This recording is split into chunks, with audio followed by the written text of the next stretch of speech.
안녕하세요. 경자입니다. 오늘은 내일 상장하는 아스플로에 대해서 말씀을 드릴 텐데요. 상장일 매매에 필요한 정보와 함께 상장일 주가 예상해 보겠습니다. 참고로 아스플로는 저는 한 주도 배정을 받지 못했는데요. 그래서 오늘은 전지적 제3자 시점에서 말씀을 드려보겠습니다. 어제 원준에서도 말씀을 드렸지만 아스플로와 원준은 같은 날 상장합니다. 스펙주까지 포함하면 세 종목 동시 상장인데요. 최근 스펙주로는 단타 수급이 몰리지 않으므로 결국은 청약 흥행했던 아스플로와 원준의 대결이 될 것이라고 생각이 됩니다. 같은 날 상장하는 게 조금 아쉽죠. 그럼 일반 청약 결과부터 봐야겠죠. 아스플로는 일반 경쟁률이 2818대 1이었는데요. 상당한 수치입니다. 화면 보시면 금년도 균등 청약이 도입된 이후 4위에 해당되는 경쟁률인데요.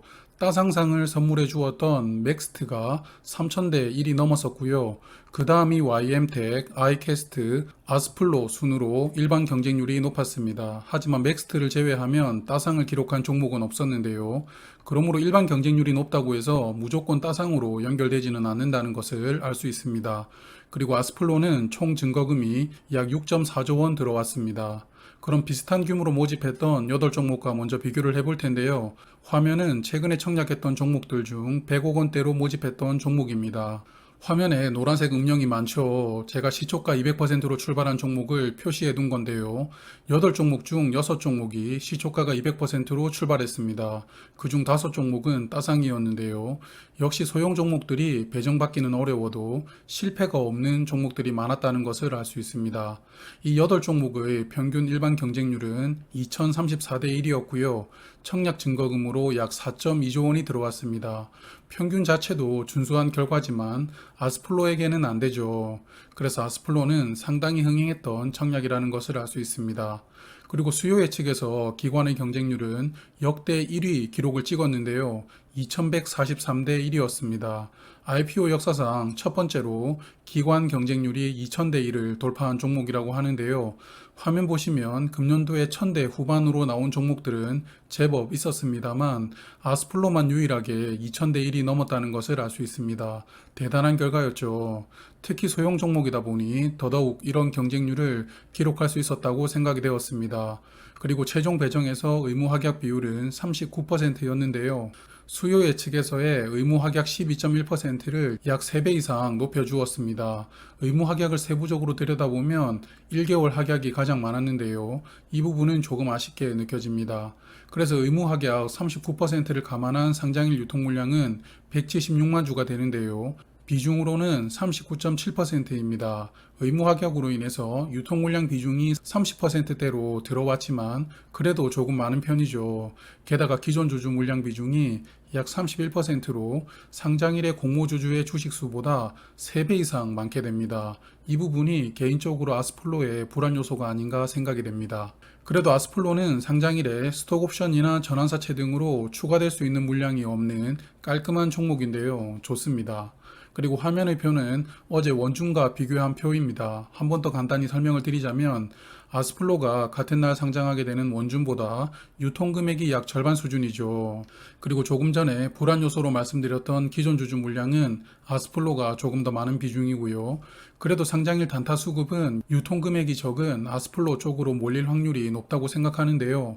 다만 아스플로는 반도체 그리고 원준은 2차 전지이므로 이런 사업을 고려했을 때는 원준 쪽이 조금 더 낫다고 생각합니다. 그래서 어제도 말씀을 드렸지만 두 종목 다 잘 되었으면 좋겠습니다. 그럼 아스플로도 유사기업과 펀더멘탈 측면으로 비교를 해볼 텐데요. 공모가 선정 시 3차로 선정했던 7개 기업과 비교를 하겠습니다. 화면 보시는 기업들인데요. BMT부터 태광까지입니다. 화면은 7개 종목의 어제 기준 시가총액과 20년 3쿼터부터 21년 2쿼터, 즉 최근 4분기 순이익을 기재하였는데요. 이를 기준으로 PER을 표기하였습니다. 그런데 7개 기업 중 DK락과 태강은 PER이 너무 높은데요. 그래서 이 두 종목은 제외를 하고요. 나머지 5종목의 평균과 비교를 해보겠습니다. 나머지 5종목의 PER은 그래도 큰 편차는 보이질 않는데요. PER이 19배부터 약 40배까지 분포를 보이고 있습니다. 이 5개 종목의 평균 PER은 30.5였는데요. 그럼 아스플로와 비교를 해볼까요? 아스플로도 같은 조건으로 비교를 해보고자 최근 4분기 순이익을 구해보았습니다. 아스플로의 최근 4분기 순이익은 59.6억 원인데요. 그래서 이 순이익의 유사기업 평균 PER 30.5를 적용하면 시가총액이 1,818억 원이 나옵니다. 숫자 배열이 인상적이죠. 이 시가총액에 총 주식수 444만 주를 나누어 주면 주가는 4만 900원이 됩니다. 유사기업과 비교를 해본 주가는 4만 900원이 되는데요. 공모가 대비 64% 상승한 가격입니다.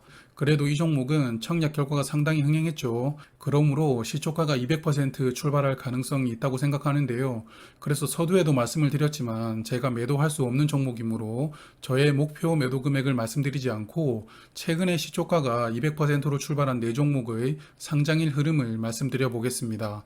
화면 보시는 4종목인데요. 8월과 9월에 상장했던 종목입니다. 다들 기억나시죠? 브레인즈 컴퍼니와 일진 하이솔루스는 따상을 간 종목이었고요. 아주스틸과 YM텍은 시초가는 200%로 출발했지만 따상은 가지 못한 종목입니다. 이 4종목의 상장일 10분봉 차트 볼게요. 먼저 따상간 2종목 보겠습니다. 화면은 브레인즈 컴퍼니인데요. 상장 후 9시 20분에 상한가를 터치합니다. 그리고 상한가가 풀리고요. 그 다음 상한가를 한 번 더 터치하는데요.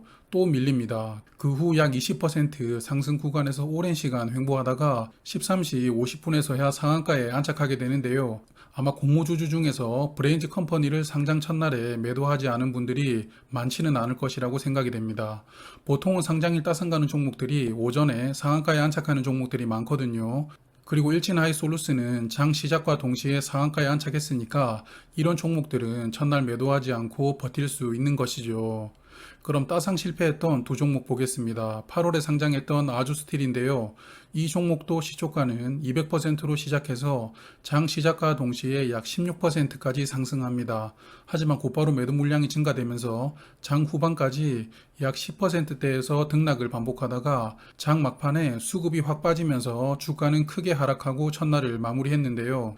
그리고 9월에 상장했던 YM텍도 비슷하죠. 시초가가 200%로 출발은 했지만 이 종목도 10%대에서 등락을 거듭하다가 결국 상한가에 안착을 못하니 장 막판에 급락이 나왔다는 것을 알 수 있습니다. 이렇게 장 막판에 급락이 나오는 이유는 단타 하시는 분들이 대부분은 매도하면서 투자금을 빼기 때문인데요. 단타를 하는 분들 중 오버나잇 하지 않는 분들이 많습니다. 내일 주가가 어떻게 될지 모르기 때문에 상한가에 가지 않는 이상 종목을 매수한 상태로 다음 날까지 가지 않는 거죠. 이러다 보니 상한가에 안착하지 못하면 장 막판에 주가가 흐르게 되는 것입니다. 그래서 저는 보통 따상 가능성이 보이는 종목이라도 10시 전에 상한가에 진입하지 못한다면 매도하는데요.